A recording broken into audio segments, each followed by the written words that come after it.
Napapanahong issue sa larangan ng politika, showbiz, tatalakayin, hihimayin, re-reaksyonan ng Jay Guevara TV. Jay Guevara TV nga po pala, isang reactor ng mga viral issue na nagaganap dito sa Pilipinas.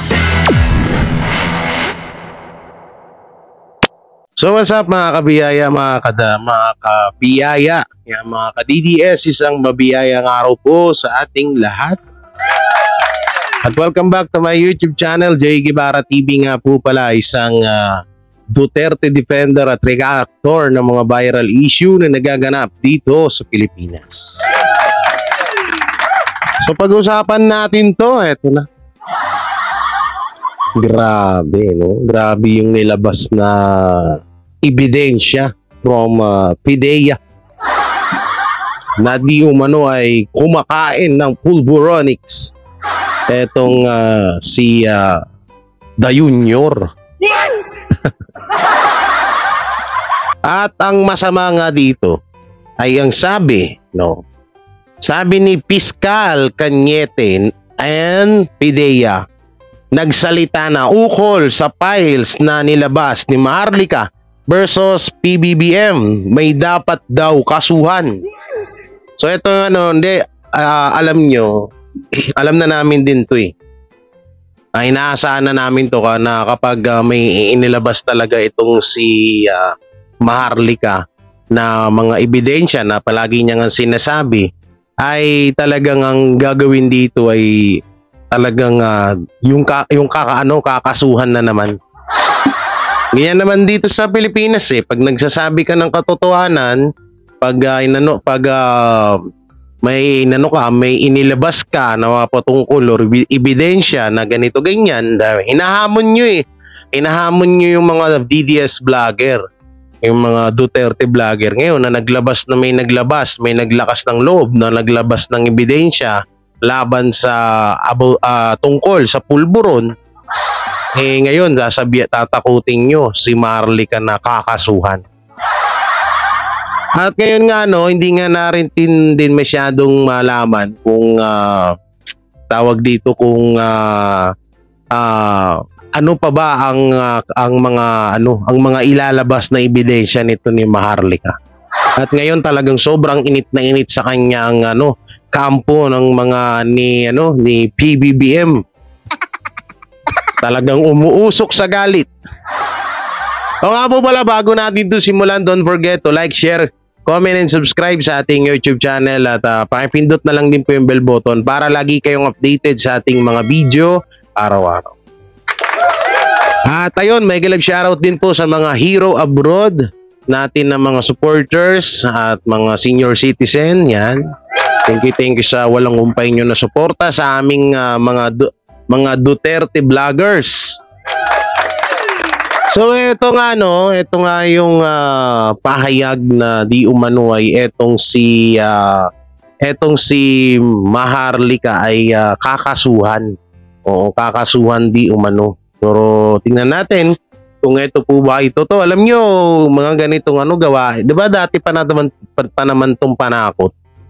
Sa totoo napakahirap talaga ng sitwasyon namin dito ng mga vlogger ng mga Duterte kasi puro pagbabanta sa buhay. Ako meron na nga ako pero sa live nyo na lang po abangan pagbabanta sa buhay. Ayan nga yung katulad nito, yung nilabas ni Maharlika, kakasuhan daw siya ng kampo ng nila Pangulong Bongbong Marcos dahil dito sa nilabas niya na ng PIDEA na nandun yung pangalan ni The Junior na di umano ay gumagamit. So ito po, panoorin po natin para lubos nyo maunawan. Pagiging lehitimo ng mga inilabas na files ni Maharlika na nagsasabing ang kalalabas lang niyang dokumento ay ang tunay na kopya ng kanilang ulat na kinasasangkutan ni Pangulong Bongbong Marcos Jr. Kung itatanggi nila ito, sana ay kumilos ang PIDEA para maharap si Maharlika sa kasong kriminal. Hindi ka basta-basta nagsisinungaling tungkol sa presidente ng ganito. Hindi pwedeng deny lang, gawa kayo ng kaso. Ipa-extradite nyo agad kung hindi tatanggi ang PIDEA. Kung gayon ay matagumpay na natanggal ni Totoo naman yun Sino ba naman kahit kahit naman sino ba naman loko na gagawa ng issue ang isang presidente? At alam mo naman din na makakasuhan ka. Kaya napakalabo na itong ebidensya na nilabas ni Maharlika Boljakera ay isang fake news. Kasi syempre mapapahamak ho siya rito. Syempre hindi naman ho yan tanga-tanga na para ilabas niya ho yan tapos fake news naman pala, hindi napahamak siya. Ay kung halimbawa nga nakasuhan siya, di wala siyang laban dun. Mas lalo lang siya, lalabas lang na paninirang puri lang yung ginagawa ni Maharlika. Kaya dito talaga naniniwala ako na legit tong ebidensya na nilabas ni Maharlika kasi alam niya na iimbestigahan to kung fake news ba to, hindi. Ang isa pang layer ng pagiging mapagkakatiwalaan at kredibilidad na kritiko ng admin na ito at hindi nila gusto yon. Kasunod ng pinag-usapang nasabing dokumento, naglabas naman daw ng opisyal na pahayag ang PDEA at sinasabing hindi raw totoo ang nasabing isiniwalat ni Maharlika. Ayon sa ahensya ay, the Philippine Drug Enforcement Agency debunks the false operational documents currently in circulation in social media. Two pictures of... Nagtataka ho ako dito, maputol ko lang po kayo. Nagtataka ho ako dito, paano mapapatunayan ng PDEA ngayon na inong mga panahon pa po yan ni Noynoy? Panahon pa po ni Noynoy yung about yung PDEA na yan. So kung yung mga PDEA ngayon na magpapatunay, pero parang malabo ata. No? Diba? Parang nakakapagtaka na paano ninyo mapapatunayan wala namang kayo dyan ng mga panahon na yun. Documents were posted online. An authority to operate and a pre-operation report, both dated March 11, 2012. PDEA ran a check through its Plans and Operations Reports Management Information System or PORMIS and found that no such operation was logged on said date. A critical feature of PORMIS is that one cannot insert or tamper with recorded operations. All pre-operation documents are serialized and recorded in this database. This ensures the system's integrity and negates any doubt on the data the system contains. In an age where artificial intelligence can generate realistic fake videos, spurious documents, and fantastic claims at having insider information, the public is cautioned to be more careful in believing such fake news. Kaya lang ayon sa ilang netizens, bakit statement lang ang nilabas ng ahensya at hindi nagpapakita ng forms ng PDEA sa panahon?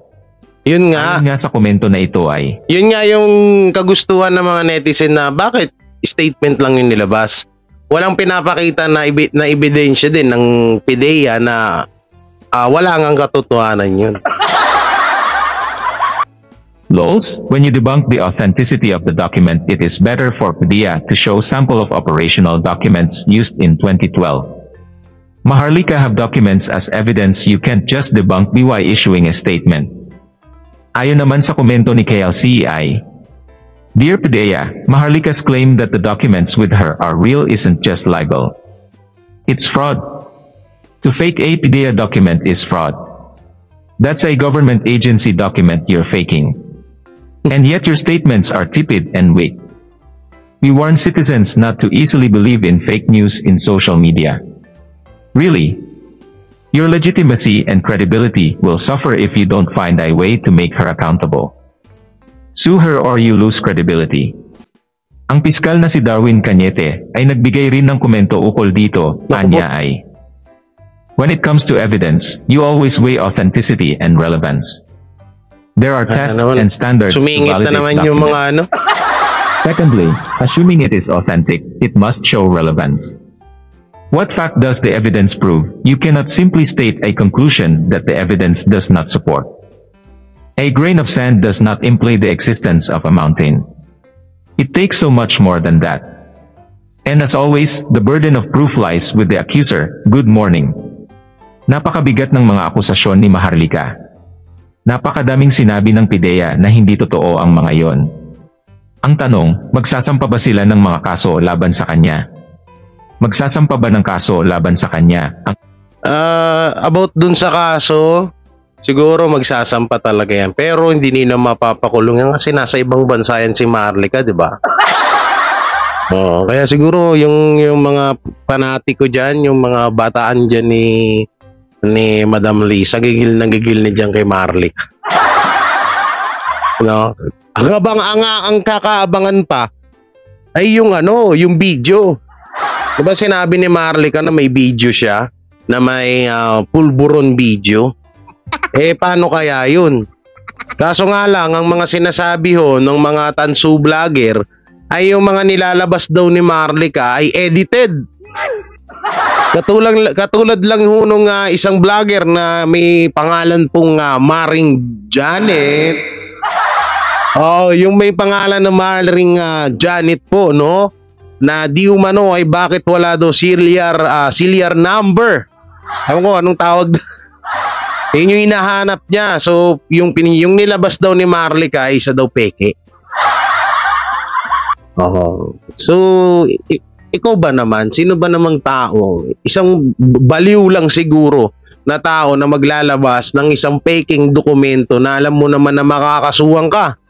At hindi naman din basta-basta yung yung sinisirahan mo. Kung paninira lang ba yung ginagawa ni Marlica? 'Di ba? Isipin niyo maigi 'yon, mga ka-DDS.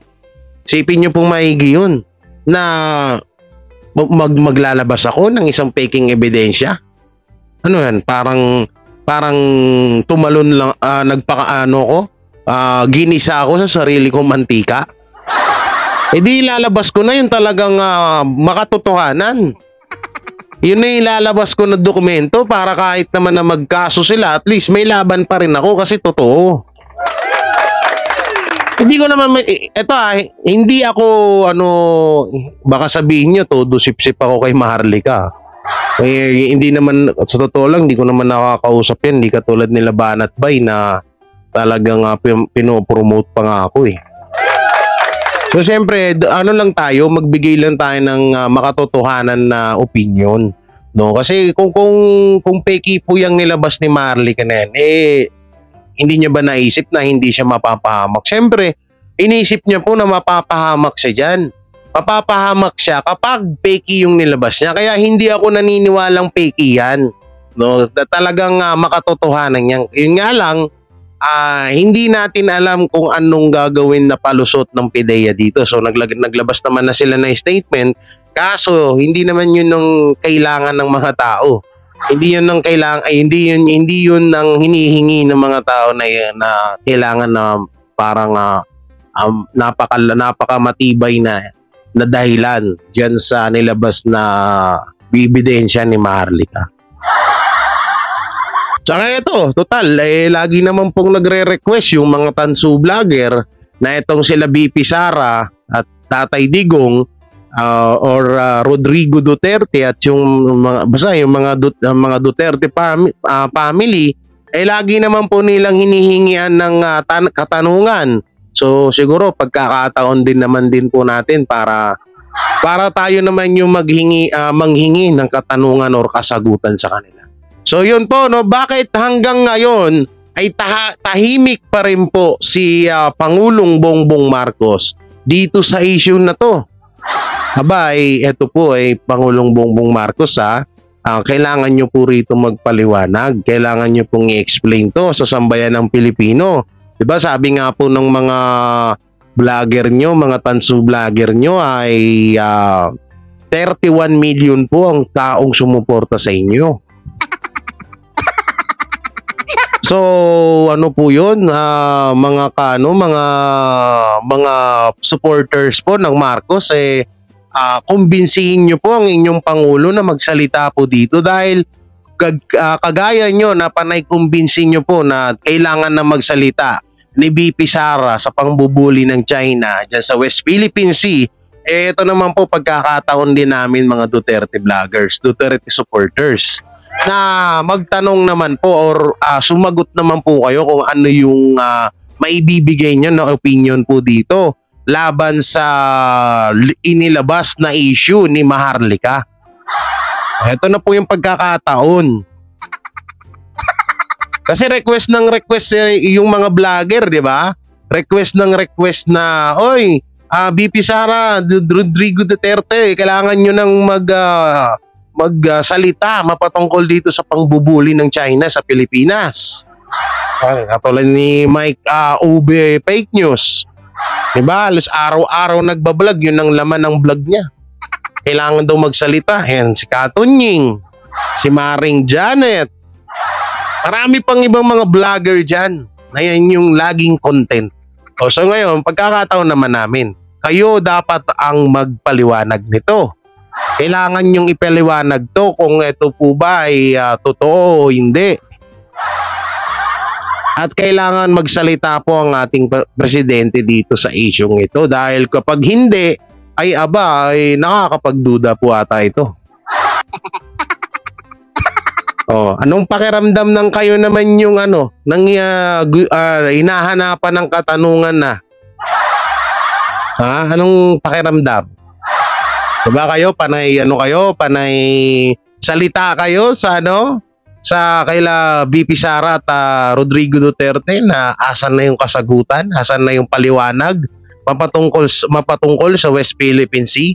Ngayon, eto nga, 'di ba, hinahamon ni Tatay Digong na magpa-drug test itong si Pangulong Bongbong Marcos sa harap ng publiko at kumuha ng mga doktor na hindi sakop ng Pilipinas para ma-safe ho tayo. Para walang mangyaring dayaan kung sakali. So yun, antayin natin ho yung kasagutan dito ni Pangulong Bongbong Marcos. So tuloy natin yung video. Kabyado na partido ang presidente. Magiging bukas na kaya ang Pangulo sa isang independent through drug test? Ito ay pagkatapos ng lahat isang konstitusyonal na responsibilidad ng Pangulo na ipaalam sa mga tao ang kanyang estado ng kalusugan. Dapat nating itaas ito bilang isang konstitusyonal na tanong sa kalusugan dahil pumasok na tayo sa isang seryosong sitwasyon sa usapin ng West Philippine Sea. Alalahanin kung sino ang nagpalaki nito at kung sino ang mamumuno sa atin. Hindi natin kayang magkaroon ng isang umano'y former user o gumagamit ng droga at isang posibleng hindi matatag ang pag-iisip na Alam nyo, dito biglang papasok yung against. Bakit may mga nababasa tayo ng mga comment ng mga netizen, lalong-lalo na yung curious dito sa issue na to. May mga nababasa tayo na mga sinisigaw ng mga kababayan natin na kaya daw pala ayaw ng ating Pangulong Bongbong Marcos sa war on drug ni Basti Duterte ay dahil gawain niya daw di umano. Sabi ng mga netizen niya na, so binabasa lang ho natin. So bali sinasabi kaya pala ayaw sa war on drug ni Da Junior. Kasi nga baka parang isa din daw pala siya doon, parang mga kalahi niya daw yung mga namamatay. Nababasa ko lang naman yung mga comment niya, tawa nga ako ng tawa. Kasi nga ngayon, mainit din po yung usap-usapin about sa war on drug na yan. Na di umano itong gobyerno ay tutol dyan. So ngayon, nagre-reklamo na nga po ang sambayan ng Pilipino na bakit mas kinakampihan pa yung mga adik. Kaysa ang pinapahamak daw, ang inuusisa daw ng gusto ay yung mga pulis na ginampanan lang naman nila yung kanilang mga trabaho. Kaya maraming mga nagre-request at maraming mga nagtatanong ng mga netizen na bakit ganun? Bakit parang mas inaalagaan nyo pa yung kapakanan ng mga pusher, ng mga drug lord, ng mga adik kaysa sa mga kapulisan. Yan, isa rin yan sa hinahanap natin na inaantay natin na paliwanag ng ating presidente. Sa ating bansa at sa ating sandatahang lakas. Utang ng Pangulo sa bansa ang isang paliwanag at isang legal at walang alinlangan na independenteng proseso para malinis ang kanyang pangalan at reputasyon habang kinakatawan niya ang ating bansa sa entablado ng mundo. Kung gusto niyo marepresenta ng isang tao na hindi siseryosohin ng ibang world leaders at pagchichismisan nila pag nakatalikod siya, huwag ninyong isama dyan. Ang isyong ito ay binigyan naman ng comment reaction ng well-known influencer na si Mr. Real Talk. Yari kayo Panoorin dito. ang full video para sa iba pang detalye na magsisimula naman pagkatapos ng maiksing intro. Grabing expose ito mga lords. Grabe talaga itong si Maharlika, no? Kumbaga, grabe siya ka-confidence magbato ng mga akusasyon. I'm really curious hanggang saan dadalhin itong pangbibisto niya, no, sa administrasyon na to. And let's see kung mapapatunayan niya lahat, 'di ba, ng akusasyon na binabato niya, no, kay President BBM at saka sa kanyang partner, si First Lady Lisa Araneta. Look, known vlogger Maharlika, through her Bolyakan Facebook page, uploaded documents purportedly from PDEA to prove her claim that President BBM was on the agency's narco watch list. Confirmed ang sinabi ni PRRD na nasa listahan si Marcos Jr. ng PDEA noong panahon ni Noy. Yan, isa pa yan, no? Isa pa yan. Yung sinabi ni Tatay Digong na etong si Pangulong Bongbong Marcos ay nasa drug list, nasa list ng PDEA, no? Tapos biglang lumabas to. So ibig sabihin, tugma talaga. Talagang totoo yung hindi haka-haka, hindi dahil sa Pentalin. Pentalin ba yon yung sinasabi nila kay Tatay Digong? Hindi dahil sa side effect nun, kaya nasasabi ni Tatay Digong yun. Yun pala ay may sapat naman talagang katotohanan. Diba? Kung pagdugtong-dugtongin nyo yung sinabi ni Tatay Digong at eto ngayon yung nilabas na ano, halos tugman-tugma ho. Saka yung iba nga sinasabi edited daw kasi parang ang dumi daw nung papel. Paano hindi dudumi yung papel? Eh, panahon pa nga ni Noynoy yun. Panahon pa ni Noynoy. Noynoy Aquino. Kaya ibig sabihin, matagal na yung papel na yan. No, ayun yung mga pinanghahabla ng iba na fake news nga daw. Kasi nga daw, ano naman daw excuse me. Parang inedit lang daw. Ba, napakahirap i-edit niyan. Tsaka napaka-posibleng i-edit ng ganyan sobrang tagal na ho niyan. Okay, sana yung mga bago-bango ngayon kasi medyo ano pa yung kanilang yung mga sulat diyan medyo ano pa ngayon, pero yung mga dating papel na tas kitang-kita mo naman kung gaano kaluma, 'di ba? Ang hirap i-edit noon.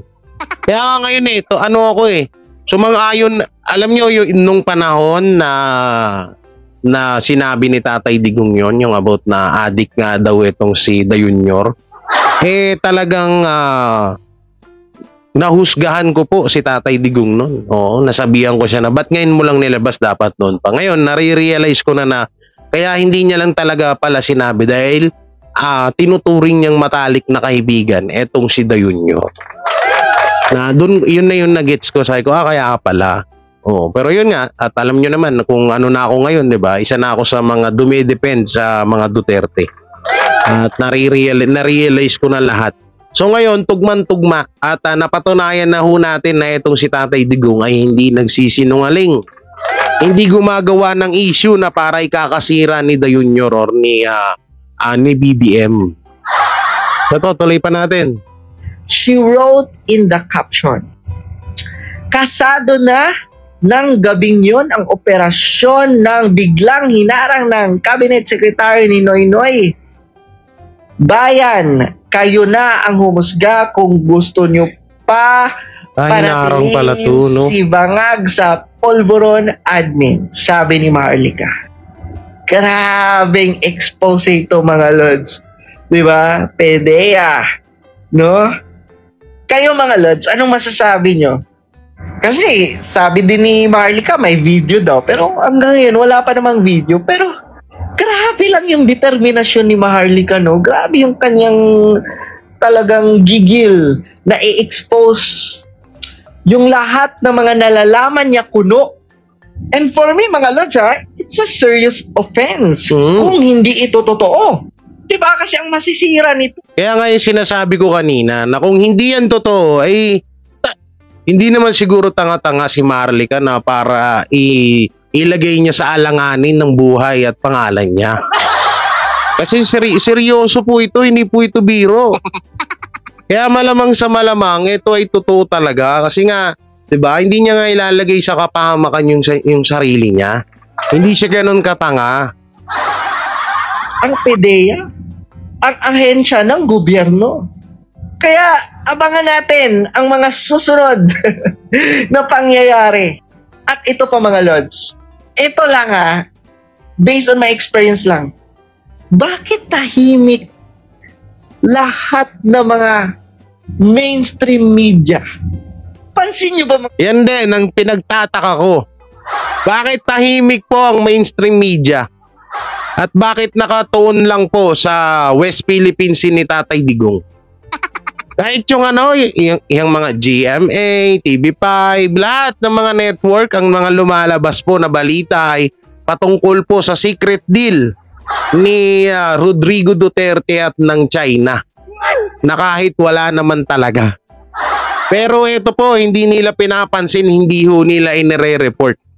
Bakit kaya? Anong dahilan? Yan po yung isang malaking katanungan ho ngayon ng mga kababayan natin, no, na bakit ito hindi po nababalita. Bakit puro lang daw yung bakit puro lang yung about sa West Philippine Sea ang mga binabalita. Natatandaan nyo ba yung kay Pastor Apollo Kibuloy? 'Di ba? Sinisita ng sambayan ng Pilipino kung nasan na yung pangako ni Bongbong Marcos na 20 pesos per kilo ng bigas. Sabay biglang umugong po yung issue about kay Pastor Apollo Kibuloy. Ngayon na may issue na naman, ang ginawa naman nila ay bigla nilang pinapaugong yung issue about sa secret deal ng China at ng Duterte. Hindi po ba kayo nagtataka na kada may issue po na mabigat sa ating Pangulong Bongbong Marcos, may inilalabas po or hindi po pinapansin yung mismo main issue about kay Pangulong Bongbong Marcos, pero ang ginagawa nila ay yung issue po sa mga Duterte or kay Pastor Apollo Kibuloy, yung ginagawa nilang panghabla, ginagawa nila hong display. Para nga naman yung attention ng mga tao ay nakatuon doon sa issue ng mga Duterte at hindi rito sa issue ni Pangulong Bongbong Marcos. Yan din yung pinagtataka ko talaga. Bakit kaya? ABS-CBN, GMA, TV5, sa mga ganitong issue, wala. Grabe. Sobrang tahimik sila talaga. Buti pa nga itong Daily Tribune, di ba? Napansin, no? Napansin ang... Kaya nga ang laki ng galit ng gobyerno sa SMNI. Alam niyo kung bakit? Kasi SMNI lang ang may mga lakas ng loob na maglabas ng mga ganito. Yung GMA, ABS-CBN, tsaka TV5, walang lakas ng loob yan. Kaya nga pinatahimik ng gobyerno ang SMNI. Dahil ayaw nilang makapagbalita ng mga ganitong bagay. Dahil ang SMNI lang po ang may lakas ng loob na maglabas ng mga ganyan. Kung talagang alam ko hindi naman po kayo tanga mga kaibigan, mga kababayan. Alam nyo rin siguro ang mga nangyayari. Alam nyo rin kung ano yung mga ginagawang strategy ng ating gobyerno. No, alam nyo kung ano yung ginagawa nilang strategy. Strategy nila ay mas punain ang issue ng Duterte kaysa sa kay Bongbong Marcos. Akusasyon, no, ni Maharlika. Kasi guys, mga Lods, is a serious offense. Napakaseryosong offense ito. Pero bakit tahimik ang media? Grabe. Na-shock talaga. Bakit tahimik ang media? Hindi naman sila ganyan sa panahon ni former President Duterte. Hindi sila ganyan. Ngayon lang nagkakaganyan ang media. Grabe! What's happening? Yun yung pinakamalaking tanong doon. What's happening? Grabe, no? Bigla silang tahimikan ngayon. Ano kayang nangyayari? O eto na lang pinakatanong dyan, bakit nung kasagsagan ng issue ni Pastor Apollo Kibuloy ay ang ingay nyo? Bakit po itong napakaseryosong issue mapatungkol kay Pangulong Bongbong Marcos wala po kayong imik? Ano na pong nangyayari? Kaya na po ba talaga tayo kabayas? Dapat nire-report nyo to.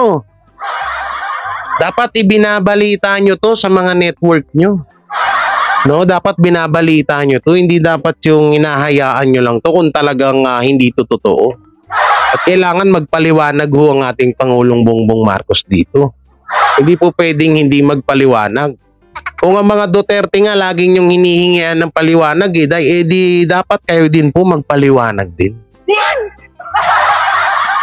So yun mga ka-DDS, mga kabiyaya, hanggang dito na lang yung video natin. At anong masasabi nyo sa napanood nyo, i-comment nyo lang po dyan sa baba. At syempre, don't forget to like, share, comment, and subscribe sa ating YouTube channel. At pakipindot na lang din po yung bell button para lagi tayong updated sa ating mga video araw-araw. So yun, mega shoutout kala Mami Teresa Arong, Mami Rena Baher, kala Sir Randall and Madam, kila Ma'am Kat and Sir Boy Bicol,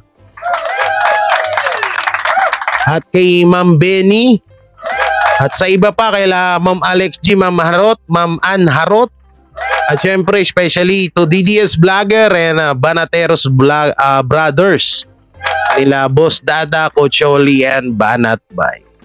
Syempre sa lahat ng mga Banateros dyan, may mega shoutout sa inyo lahat at maraming salamat sa suporta at sa suporta nyo sa aking YouTube channel at sa lahat ng DDS Vlogger and Duterte family. So yun, ingat po kayo palagi and God bless and peace and bye-bye.